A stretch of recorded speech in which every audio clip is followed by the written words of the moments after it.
On March 14, 2023, a Russian fighter jet flew into international airspace in broad daylight and destroyed a U.S. military drone.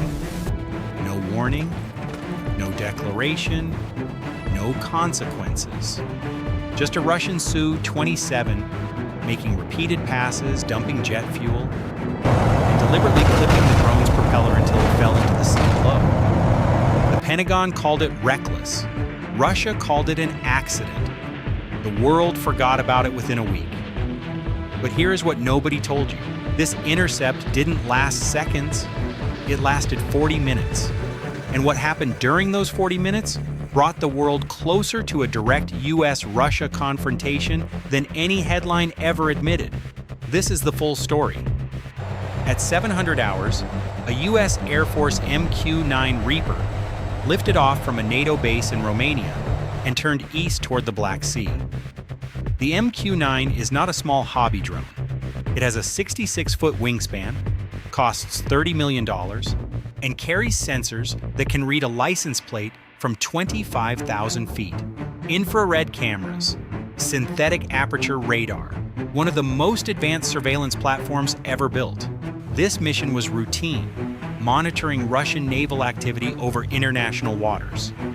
A mission NATO assets had been flying every single day since Russia invaded Ukraine in February 2022. The flight plan was clean, strictly international airspace, legal, expected, routine. Here is something the official statements left out. The Su-27s didn't just show up, make one pass and leave. They stayed, they circled, they came back.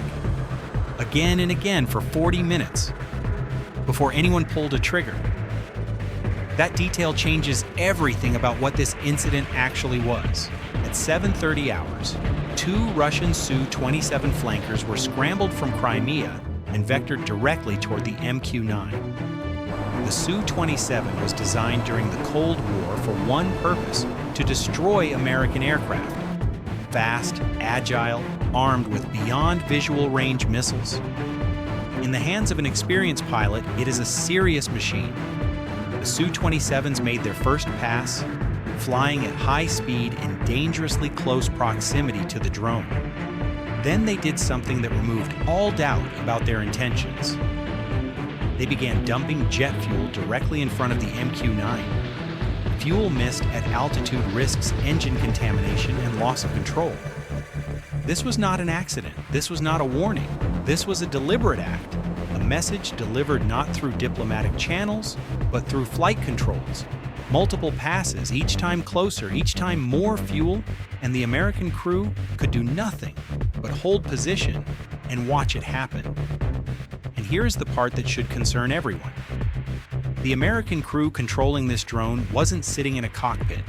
They were in a ground control station thousands of miles away, fighting to keep their aircraft stable across a satellite link with unavoidable delay. Every control input lagging by the time the signal traveled to space and back. Russia knew that. They knew exactly what they were doing.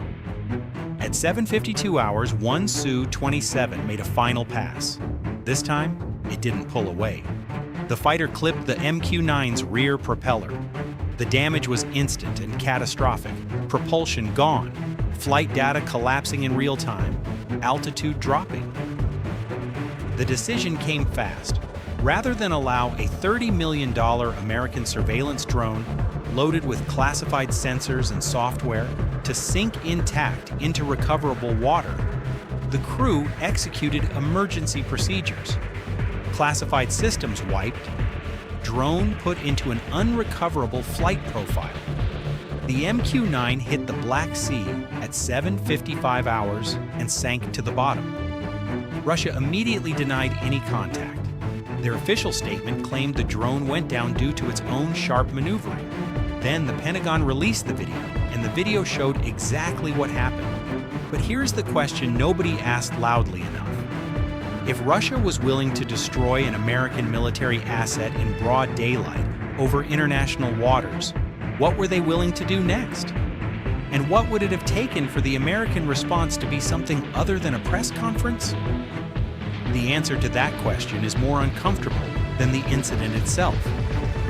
Consider the variables that were live on that morning.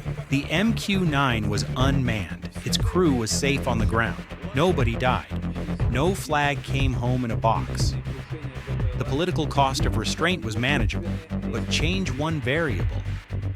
If it had been a manned reconnaissance aircraft, a P-8 Poseidon, an EP-3, any platform with a crew aboard, an identical intercept with an identical outcome, means American military personnel are dead. Killed by a Russian fighter jet over international waters in broad daylight. That is not a diplomatic incident. That is an act of war. And in 2023, with 200,000 Russian troops already inside Ukraine, an act of war between the United States and Russia is not a regional conflict. It is something else entirely. There is one more variable nobody talks about. What if American fighters had been tasked to actively defend that drone instead of simply monitoring the situation? The Su-27 making that final pass, the one that clipped the propeller, would have done so with U.S. jets in position to respond. One missile, one decision, a completely different morning. That option was on the table. Someone chose not to take it. This incident did not happen in isolation.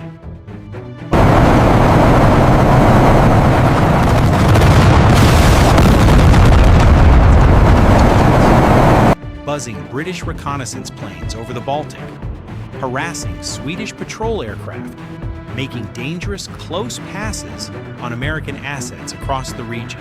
Each incident was logged. Each incident was protested. Each protest was ignored. The MQ-9 shootdown was different for one reason. It was the first time Russian military action had directly destroyed an American military asset since the Cold War. Not harassed, not buzzed, destroyed. That distinction between harassment and destruction is not a technicality. It is the line between an incident and a war.